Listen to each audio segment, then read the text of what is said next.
Donc, bienvenue à tous à cette conférence «Comment mettre en œuvre un plan de prévention des conduites addictives au sein de votre entreprise».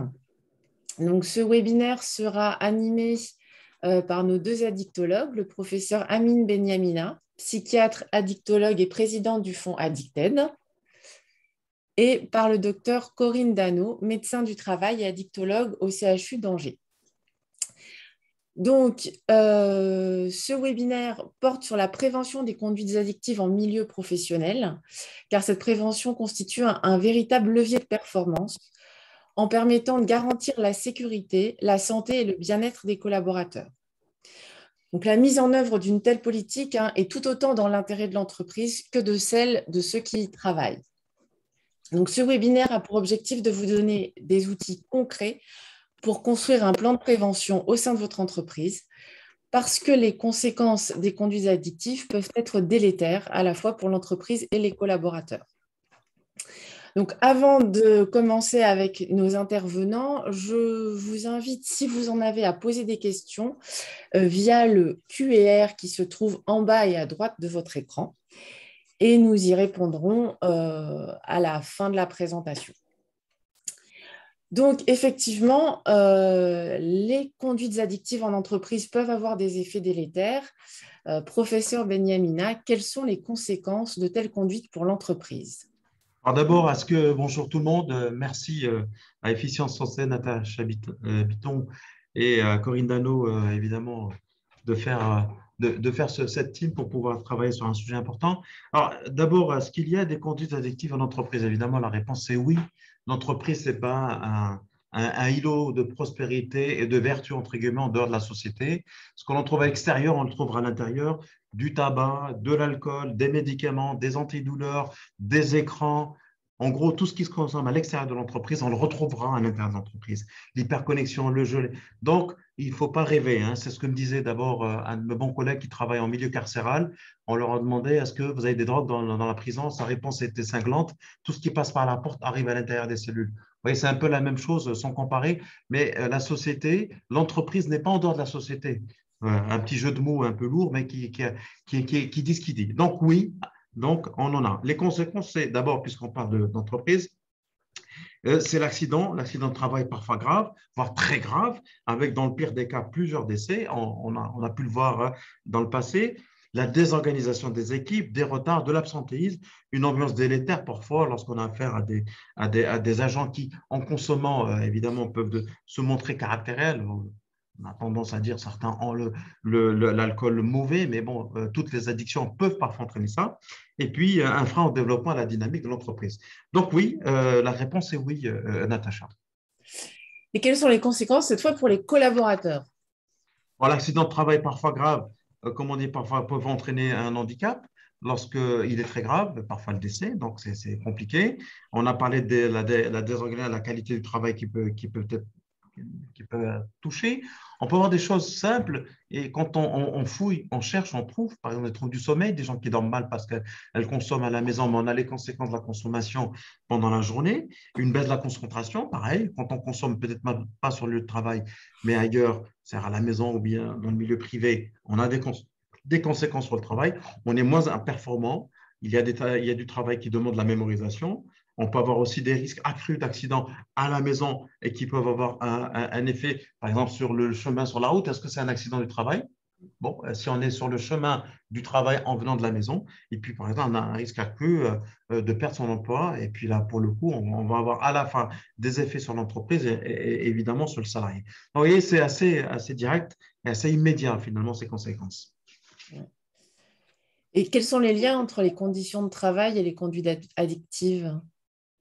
Les bonnes conditions de travail garantissent un environnement protecteur. Le travail est un objet de protection et c'est un facteur de stabilisation sociale et personnelle aussi, à la fois pour le salarié, parce qu'il est bien, dans son milieu. On voit bien que les nouvelles entreprises maintenant mettent le paquet et tant mieux dans l'ergonomie, dans l'ambiance, voilà, dans les services qu'offre l'entreprise. Hein. Ça améliore les compétences. On est heureux, on se lève de bonne grâce pour aller travailler. Donc ça, c'est extrêmement important. Puis à l'inverse, une organisation du travail non adaptée peut engendrer parfois des souffrances, du stress, de la fatigue, qui peut amener à une forme d'autothérapie malheureuse, ce qu'on appelle les conduites addictives autosoulageantes. Alors, ce n'est pas le cas, hein. Attention, la théorie de l'autosoulagement, c'est une théorie qui est trop souvent plaquée par les médecins, notamment les psychiatres. Ce n'est pas toujours le cas, mais ça peut être un moment, un palliatif malheureux, inadapté, pour tenir un peu le coup, parce qu'on est dans un milieu qui est difficile, parce qu'on ne s'entend pas que son chef, son collègue, et puis on a des cadences difficiles, et on s'apaise en rentrant à la maison pour prendre un verre. Voilà en gros. Oui. Alors justement, vous avez un peu répondu, mais quels sont les principaux facteurs de risque des conduites addictives au travail? Ben, ce qu'on appelle le stress psychosocial, ça c'est important. Ben, l'accueil du public, le stress, ça c'est important. La pénibilité, donc c'est important. Là, il y a des travaux avec une manipulation d'objets lourds, les conditions climatiques, le chaud, le froid, les gens qui travaillent à l'extérieur. On l'a bien vu avec maintenant les intempéries. Euh, des relations de travail conflictuelles aussi peuvent engendrer donc cette consommation, hein. Donc, c'est très important d'avoir aussi une carotte de la manière avec laquelle l'entreprise produit aussi le risque de passage à l'acte addictif, une culture de l'entreprise, les after-work, les déjeuners, les team building, tout ça peut avoir un effet aussi. Le management, la culture de l'hyper-performance. Bon, évidemment, tout le monde dit on n'est pas dans cette culture, mais tout le monde le fait, tout le monde le sait d'ailleurs, la réactivité, la disponibilité. Donc, il faut pouvoir avoir du recul et s'analyser.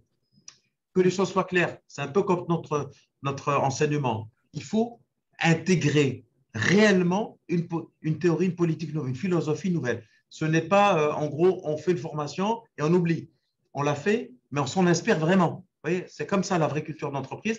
C'est un ADN qu'il faut modifier pour pouvoir éviter que l'entreprise devienne source de conflits intérieurs et source de stress.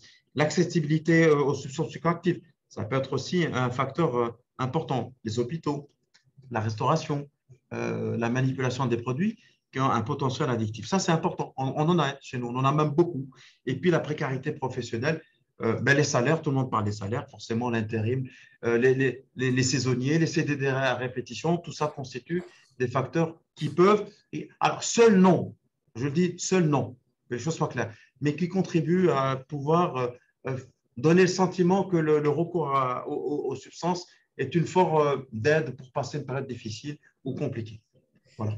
D'accord. Merci beaucoup. Donc, on voit l'importance, en fait, justement, de prévenir ces conduites addictives à cause de leurs effets délétères. Et donc, docteur Dano, est-ce que vous pouvez nous dire, justement, donc on va avec vous voir comment construire un plan de prévention et nous dire d'abord quels sont les enjeux d'un tel plan de prévention. Merci Natacha. Bonjour à tous. Les enjeux sont considérables et puis ne sont finalement pas dissociables des autres enjeux de santé au travail. Je verrais des enjeux doubles. C'est évidemment, et ça ne paraît pas le premier élément à prendre en compte, mais c'est préserver la santé économique et sociale de l'entreprise tout en prenant en compte la santé et la sécurité des collaborateurs. Du coup, ça devient un enjeu gagnant-gagnant. En réduisant le risque individuel, on va réduire les risques d'accident, que ce soit dans l'entreprise ou sur la route.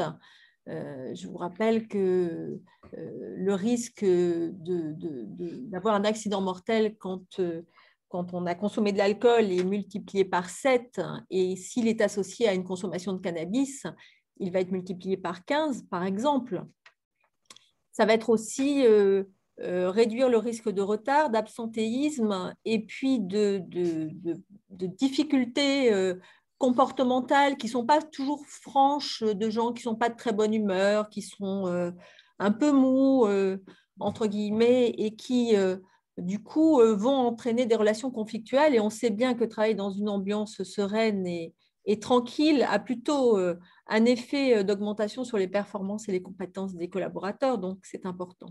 Les gens qui vont avoir des conduites addictives chroniques, régulières, vont avoir tendance en plus à s'isoler.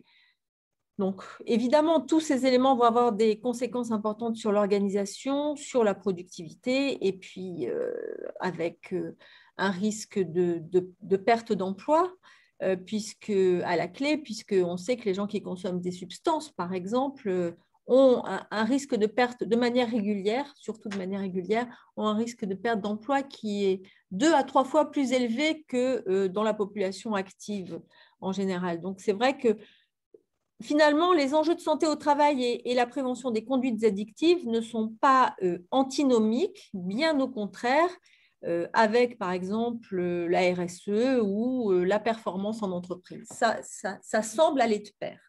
Ouais. Merci. Et donc, maintenant, une question qui va intéresser les RH et les dirigeants. Donc, quel est le cadre juridique et légal de cette prévention des addictions? Les éléments effectivement classiques, mais auxquels on n'associe pas forcément finalement les conduites addictives, comme par exemple le document unique. Le document unique, tout le monde le sait, hein, c'est la présentation d'une cartographie des risques au sein de l'entreprise par unité de travail, telle qu'on l'a définie par exemple par telle que la direction l'a définie.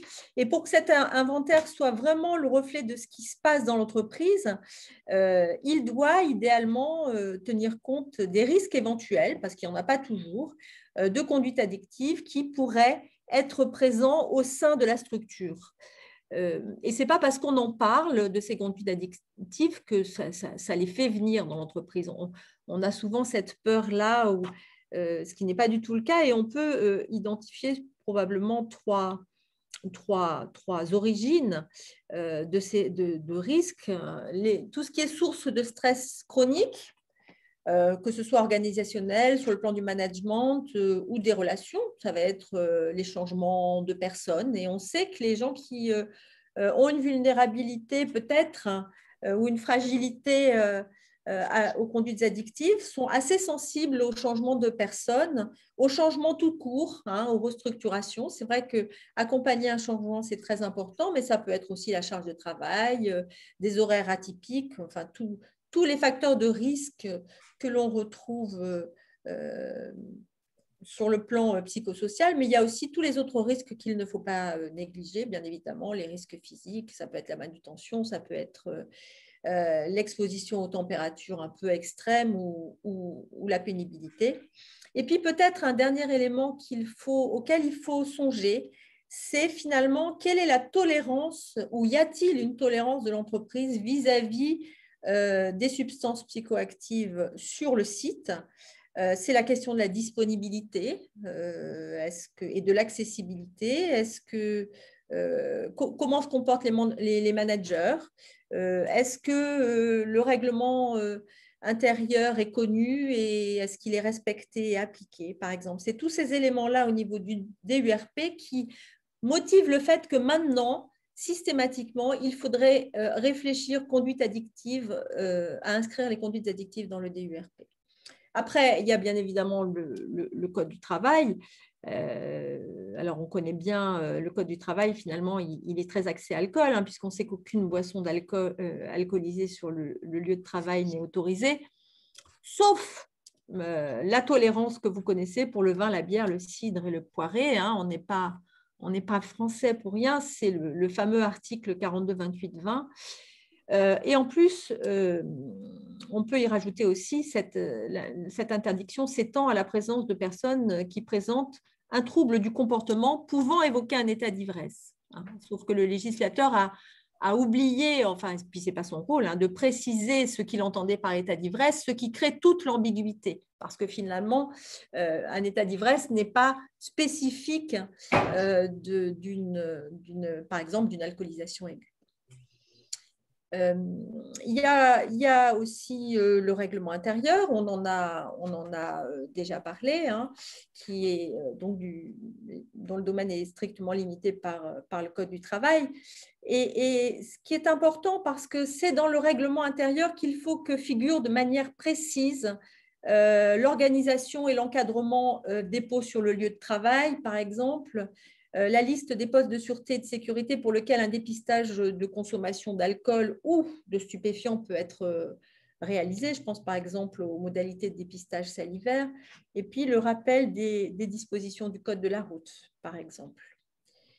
Il ne faut pas oublier le protocole de secours. Hein.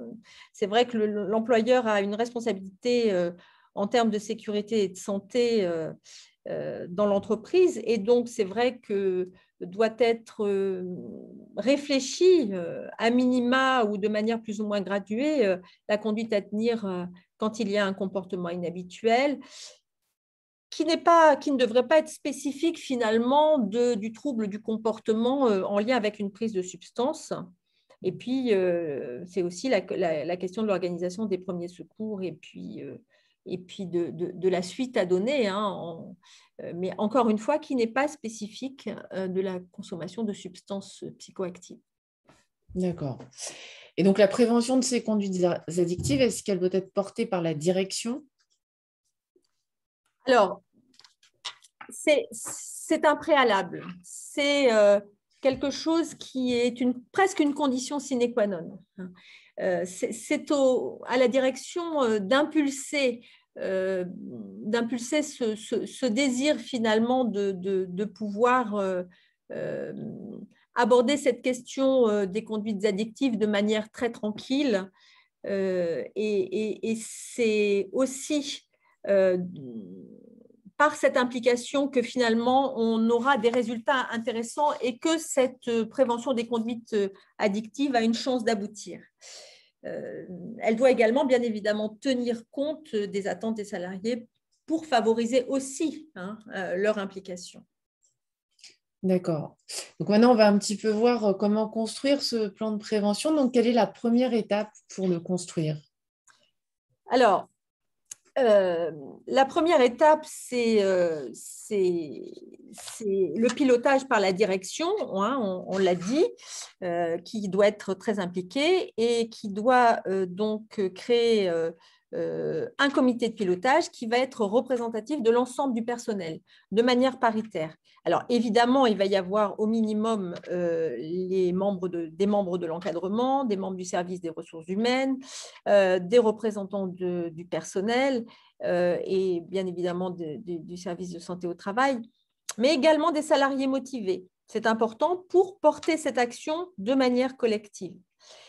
L'objectif de ce comité de pilotage va être de définir la route à prendre, les actions de prévention à mettre en œuvre, comment on les planifie, et puis également quelque chose de très important, c'est d'en assurer le suivi.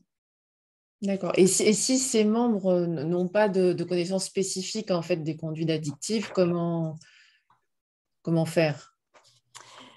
Il va falloir, de toute manière, c'est un préalable aussi, ça paraît important, c'est former les membres de ce comité de pilotage. Et c'est intéressant parce qu'ils vont adopter une culture commune en étant formés ensemble sur les conduites addictives, bien évidemment, sur les substances psychoactives aussi.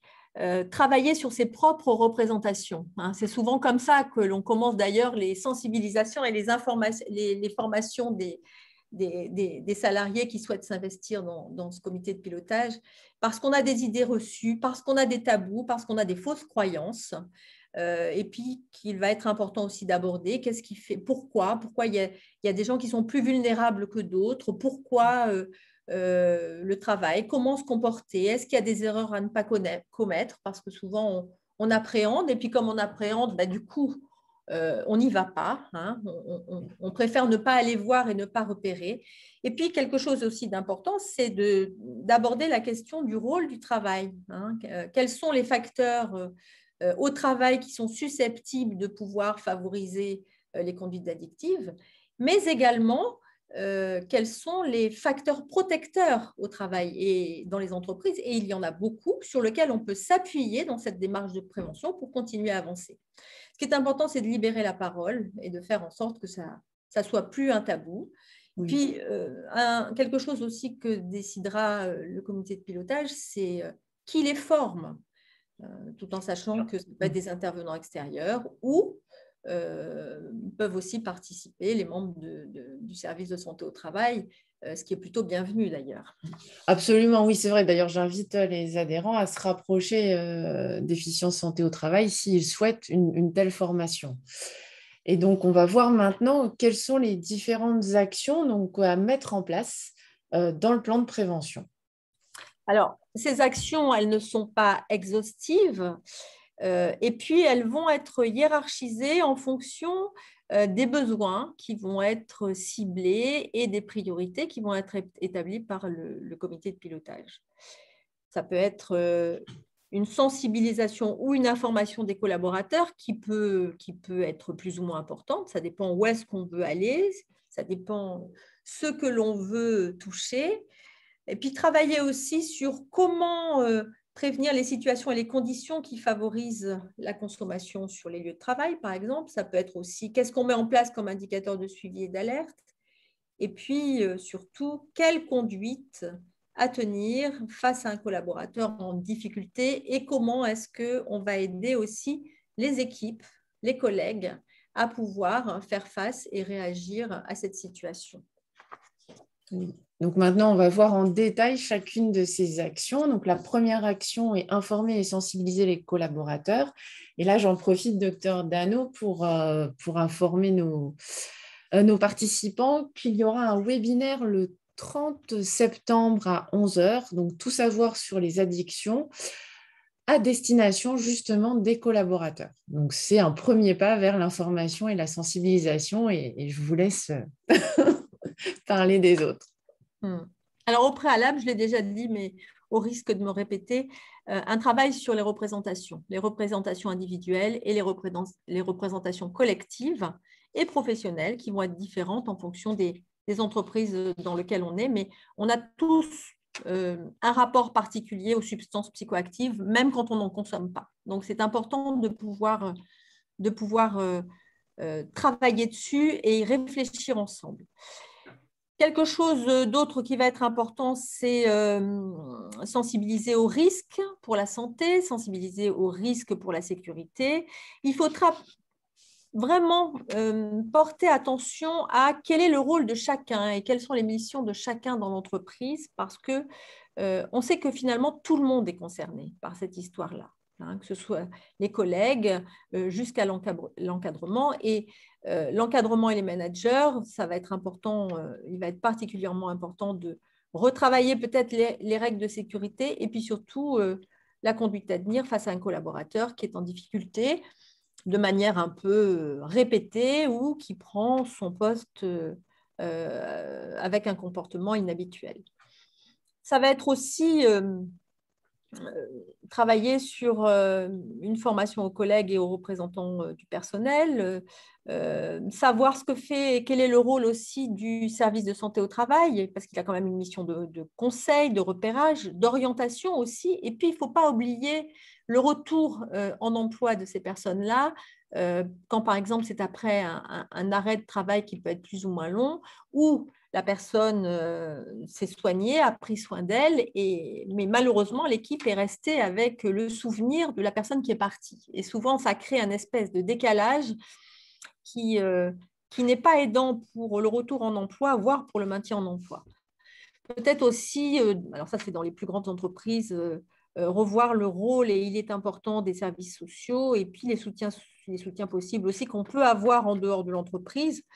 Les médecins, mais pas que, hein. Il y a tout un réseau possible pour pouvoir être aidé dans les conduites addictives. Et là, je vous renvoie à l'annuaire, l'excellent annuaire qui a été fait et qui est assez complet du portail Addicted Pro, qui est remis à jour régulièrement, qui permet finalement de savoir qu'est-ce qu'il y a sur le plan local à côté de sa propre entreprise.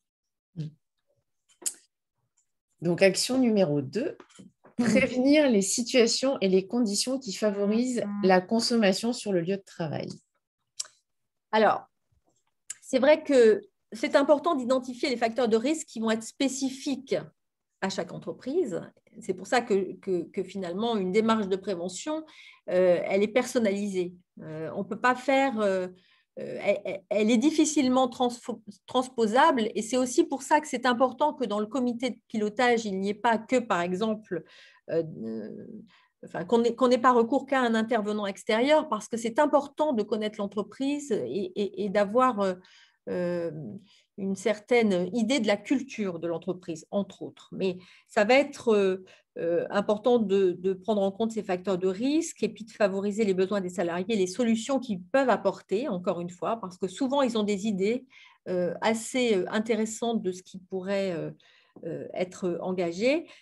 Alors, c'est des choses que vous connaissez bien, hein. C'est réfléchir à une organisation du travail qui est plus adaptée quand il y a des risques psychosociaux, c'est prévoir des équipements de protection et de manutention en cas d'exposition climatique, améliorer l'ergonomie des postes. Amine en a parlé, travailler à des plannings les plus appropriés possibles en cas d'horaire atypique. On sait qu'on ne peut pas être parfait.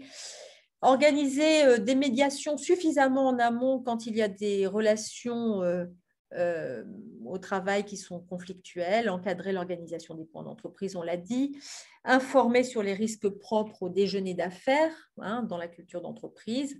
Ça peut être aussi respecter le droit ou apprendre à respecter le droit à la déconnexion du côté du management. Travailler aussi à une accessibilité et une disponibilité moindre des produits. C'est l'inventaire des bouteilles d'alcool dans la restauration, le parcours du médicament en milieu soignant, avoir une certaine vigilance.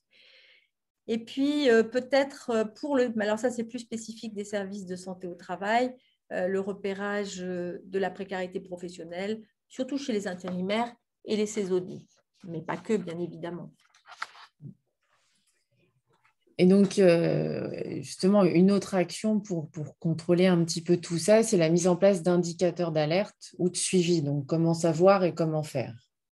Oui, alors c'est bien parce que ça permet d'abord de déceler, c'est des indicateurs qui vont nous aider à déceler une situation qui nécessite d'intervenir, et puis aussi d'évaluer à l'échelle de l'entreprise l'impact de la démarche de prévention, et puis de se féliciter parce que ça fait toujours du bien quand on fait des petites avancées et qu'on remplit les objectifs que l'on s'est fixés, qui, encore une fois, ne doivent pas être ambitieux d'emblée. Il vaut mieux finalement se fixer des objectifs que l'on va tenir et qui, encore une fois, vont prendre le temps que doit prendre justement le changement des représentations dans l'entreprise. Alors, ces indicateurs ne sont pas spécifiques, encore une fois, des pratiques addictives. Ça peut être l'absentéisme. Certaines substances comme le cannabis, ça peut être par exemple l'absentéisme de courte durée. Il n'y a pas que le cannabis. Les retards à la prise de poste. Les incidents qui peuvent être par exemple en lien avec des relations conflictuelles, des accidents du travail, la fréquence de déclenchement de la procédure collaborateur en difficulté, la fréquence des demandes de visite médicale aussi à la demande de l'employeur. Ça, c'est un indicateur qui est particulièrement important. D'accord. Donc, merci, docteur. Et du coup, alors, quelle est la conduite à tenir si on repère un collaborateur en détresse, si on repère quelqu'un qui est en train de plonger dans ses conduites? Professeur Benyamina. Bien, la pire des choses, c'est de fermer les yeux, c'est-à-dire ne pas voir parce qu'on a le sentiment de ne pas être compétent pour gérer. Donc ça, c'est vraiment quelque chose qu'il faut éviter. Il faut assumer et avoir les moyens de pouvoir gérer. Donc, lorsqu'il y a un conflit de cette nature ou bien lorsqu'une situation de cette nature s'offre à nous, donc il faut voir les choses avec clarté. Il faut échanger avec lui avec bienveillance. Évidemment, on n'a pas besoin d'être psy pour le faire. La bienveillance est un sentiment que tout le monde peut avoir. C'est souvent une des qualités des bons managers. Être bienveillant, empathique, ça c'est extrêmement important. Et les personnes arrivent à se confier et à confier des choses sans avoir le sentiment d'être jugé. Ça, c'est extrêmement important. Et puis, évidemment, la première des choses, c'est lui proposer d'aller voir son médecin traitant. Parce que tout le monde a un médecin traitant. Et si cette personne n'en a pas, ben, c'est l'occasion d'en avoir un. Donc, les inciter à aller voir les médecins en dehors, évidemment, de l'entreprise. Sinon, il y a évidemment la médecine du travail. Et quand le problème est clairement posé et qu'on n'a pas envie de perdre de temps, on peut rapidement aller vers un médecin addictologue. Et pour le coup, on a ce qu'il faut au niveau de notre plateforme, notre site Addicted. Il y a aussi des groupes de parole, des groupes d'entraide. Il y a maintenant des métiers nouveaux, ô combien importants et précieux, qui ne sont pas des métiers de médecine ou de santé, mais des métiers d'aide, comme les patients experts ou les pères aidants. Voilà en gros une situation dans laquelle on peut assez rapidement réagir sans pour autant changer changer de se travestir en médecin. D'accord. Et donc, si malgré en fait toute la prévention mise en place, le collaborateur est déjà dans une situation de détresse et présente des troubles du comportement, à ce moment-là, qu'est-ce qu'on peut faire?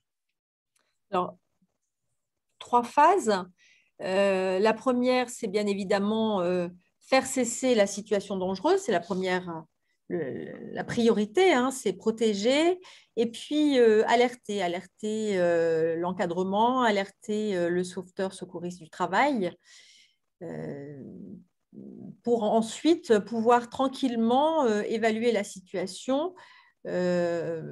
Éventuellement, et c'est toujours mieux, c'est demander un avis médical selon une procédure particulière, mais ça va être important pour la surveillance et pour l'orientation, particulièrement est-ce qu'on doit évacuer la personne et comment on l'évacue. C'est toujours des questions compliquées et je vous rappelle que le 15 est toujours important. Alors, c'est sûr qu'il ne va pas venir chercher forcément la personne en ambulance, mais se dire aussi que quand on téléphone au 15, du coup, on est dans une responsabilité partagée puisque les entretiens sont enregistrés. Hein, et donc, la responsabilité de garder la personne sur place ou de l'évacuer, du coup, va être une décision commune. Et puis, ce qui va être important dans l'évaluation de cette situation, c'est qu'il persiste et qu'il existe un tracé qui soit un écrit, hein, qui soit réalisé de manière factuelle et le plus objectif possible, qu'on appelle la fiche constat, pour lequel on a des supports peut-être que vous connaissez déjà, qui vont finalement, où on va cocher hein, les signes que l'on retrouve dans son trouble du comportement ou son comportement inhabituel, qui sont, qui sont un constat du trouble du comportement et pas un constat de la prise de substance. C'est ça qui va être important. Et cette fiche constat, quand elle est réalisée, c'est important qu'un exemplaire soit remis aux salariés, mais aussi que le DRH et puis la hiérarchie en ait aussi un exemplaire, ainsi que la médecine du travail. Du coup, on parle de la même chose. Tout le monde parle de la même chose et on peut s'appuyer sur quelque chose qui est objectif et qui a été constaté par plusieurs personnes.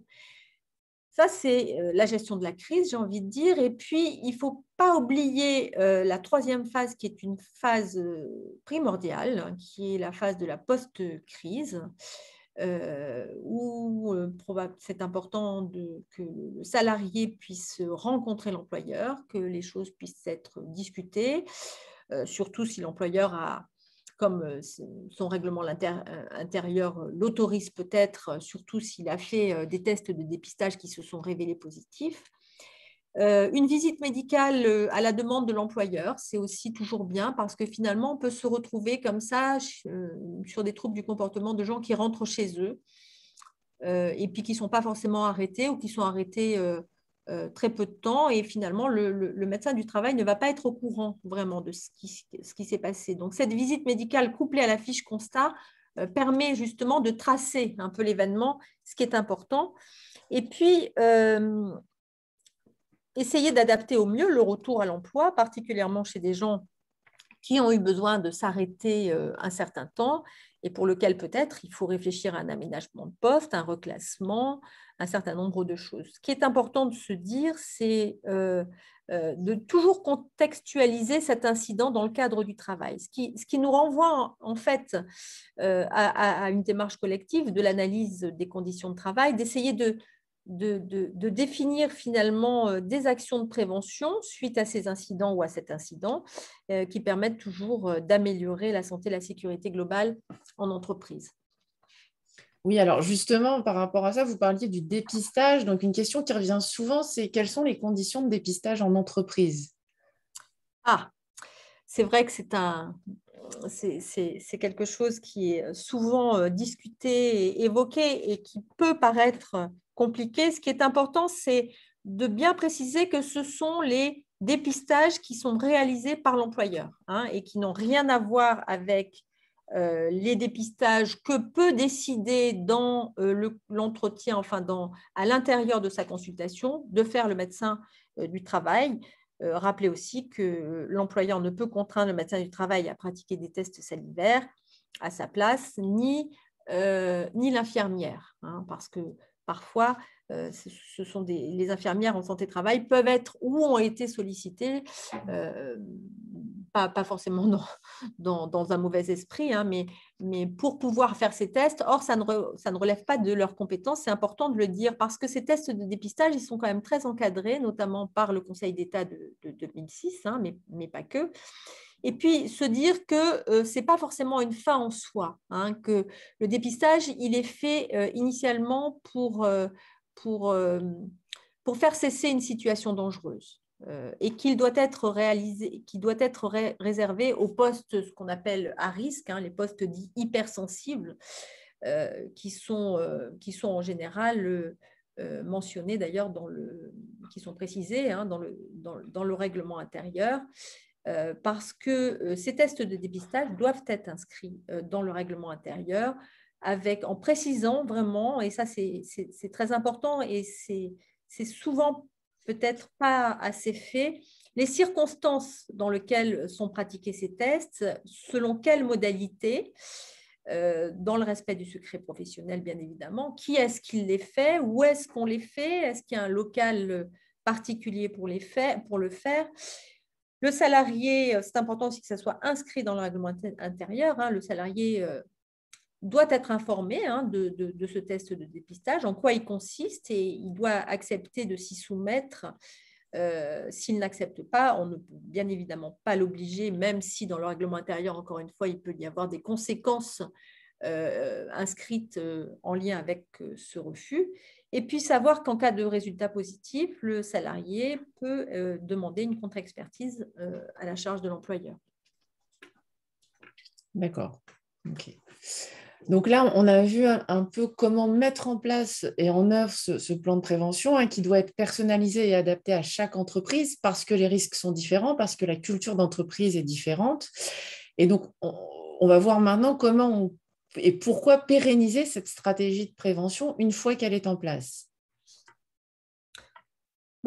Tout simplement pour renforcer l'efficacité du plan de prévention, hein, inscrire la prévention dans le quotidien de l'entreprise, ça permet d'acquérir des habitudes, des réflexes pour mieux repérer, pour accompagner et puis pour rendre l'environnement du travail plus adapté à chaque salarié. C'est bien connu qu'on pratique que ce que l'on a l'habitude de faire et que ce que l'on connaît. Donc, plus cela va devenir une habitude, plus on sera à l'aise avec ces situations-là et moins ça sera compliqué d'intervenir parce que souvent ce qu'on entend c'est d'accord, repérer c'est une chose, mais qu'est-ce qu'on en fait après?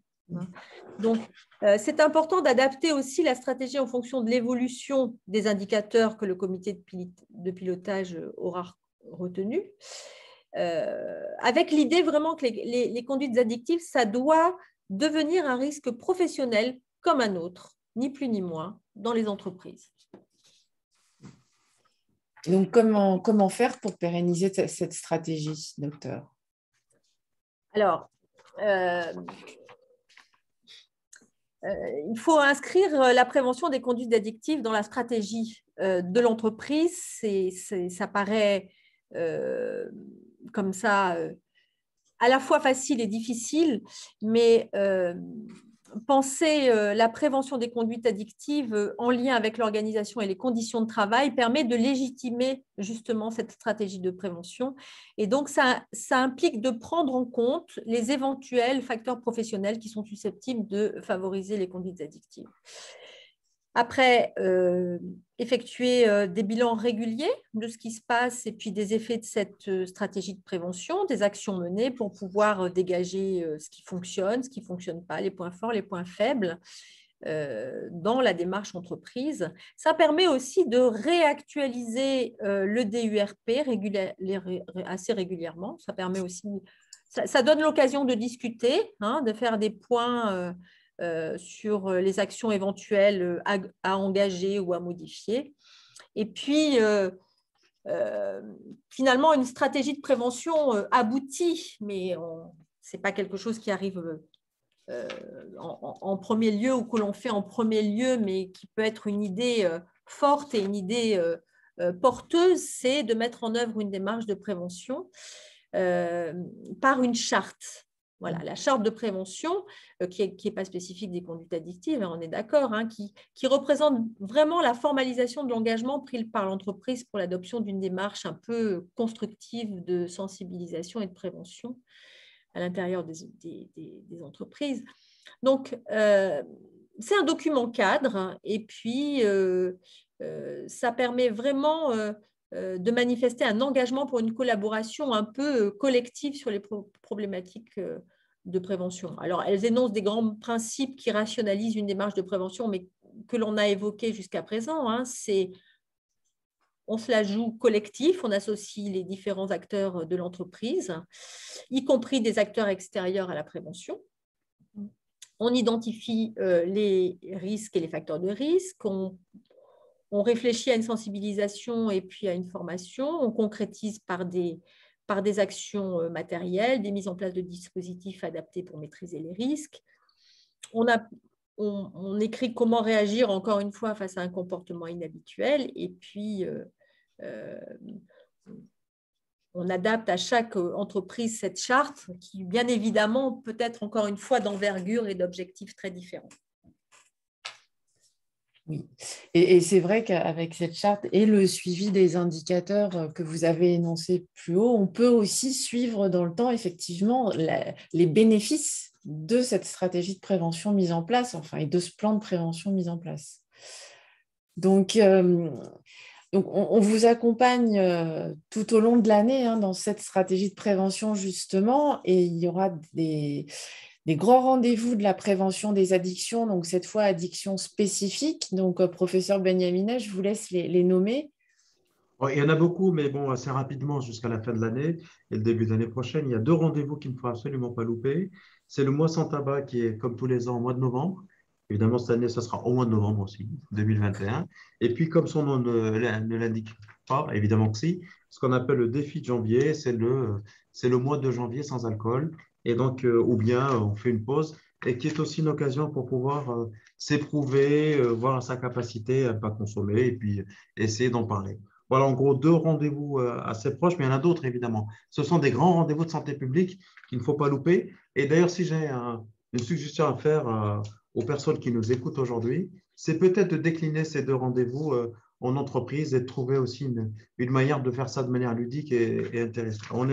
On est là pour vous aider dans cette démarche. D'ailleurs, les ministères concernés offrent, d'ailleurs, pour les grandes institutions, pour les entreprises et pour celui qui est intéressé, des dépliants, des informations, voilà, des choses tout à fait intéressantes. Voilà, Oui. voilà, Natacha. Merci beaucoup, absolument. À la fois pour le mois sans tabac et pour Dry January, il y a des kits de communication qui sont mis en place, qui sont accessibles à toutes les entreprises pour faire justement un plan de prévention dans votre entreprise. Et nous, avec Addicted Pro, on vous accompagnera évidemment, puisqu'il y aura des webinaires spécifiques, donc un au mois sans tabac et un à Dry January pour la prévention des conduites alcooliques. Alors, défi de janvier, Natacha, c'est mieux. Comme Oui, ça. janvier. Et donc, évidemment, sur le site Addicted Pro, vous avez tous les documents qui ont été synthétisés ici par nos 2 intervenants, donc vous pouvez les télécharger, et ainsi qu'un annuaire de tous les acteurs qui peuvent vous accompagner dans vos démarches. Donc voilà, donc merci beaucoup. Je pense que maintenant, on va prendre les questions s'il y en a. Donc, on va attendre un petit peu pour voir si des questions apparaissent dans le question-réponse.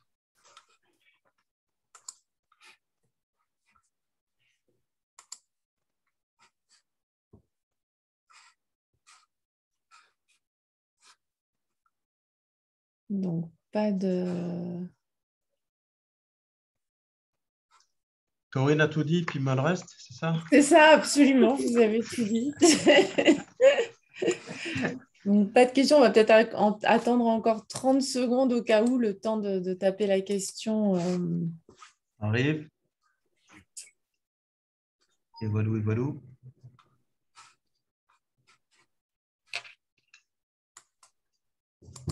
bon, de toute Ça veut dire que façon, tout est intégré et compris alors. voilà, je crois que oui, de Partagé. toute façon, vous pouvez contacter Efficience Santé au Travail si vous avez des questions. Donc, Et merci bien voilà. beaucoup, Merci Natacha, docteur merci Dano, Corinne. merci, professeur, Merci à vous. et à très bientôt. Au revoir. Au revoir. Au revoir.